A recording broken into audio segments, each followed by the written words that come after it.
Hello everyone, welcome to this quick video of the LiveCompare and Rev Trac integration.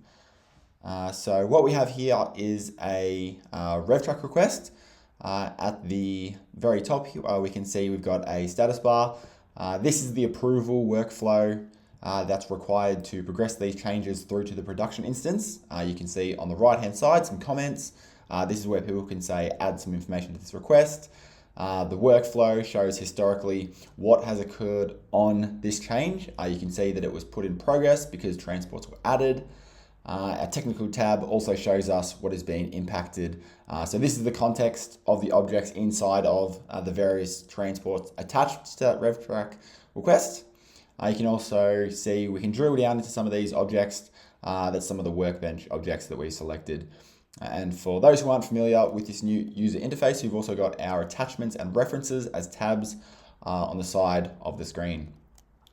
What I'm about to do now is just create a new object and attach it to this Rev Trac request. So sort of standard developer activity. Sometimes functional analysts will be making these types of changes to add objects to transports.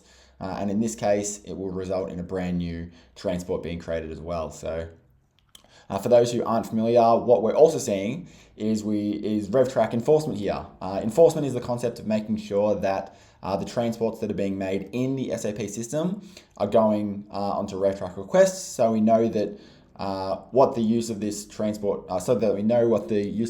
is and the purpose that it serves the organization or project that it's busy running in. So enforcement is an interesting word because while we refer to enforcement here as the transport enforcement, the beauty of Rev Trac integrating things is that we're actually enforcing behavior, workflows, and the use of other tool sets during the workload process. So I've just come back to my Rev Trac record. We can see the additional transport is now part of the subset of change, and that object has been added to this list. By clicking on the next approval step, we are actually launching our integration now with LiveCompare.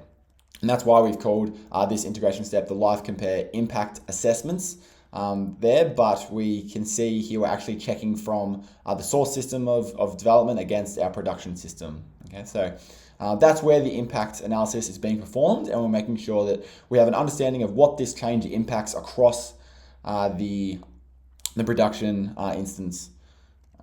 So I'll choose to continue this. This is just only one of those transports is on another Rev Trac request, which is sometimes an option, a viable way of using Rev Trac. We can also see here there's a value that's been automatically generated on our references tab. And earlier on in this demonstration, we noticed that the references tab was blank, and this just lets us know that there is some impact analysis in progress. So I'll just reload this, and what we can see now is the impact analysis is complete. Okay.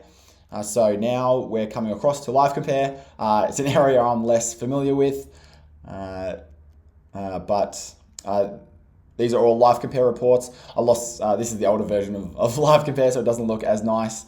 The newer version actually has quite an interesting impact analysis projection that tries to break up the areas impacted within the system as well, and show the risk associated by different objects in different areas that are impacted. It's pretty cool infographic, and it's quite interactive.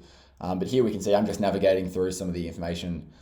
This will certainly mean a lot to certain users and less to other people watching this demo. But essentially, it should give developers an idea as to what's happening before they progress this change and determine whether it's a good idea even to continue progressing the change. Thanks for watching this quick demo, and I hope to chat to you soon.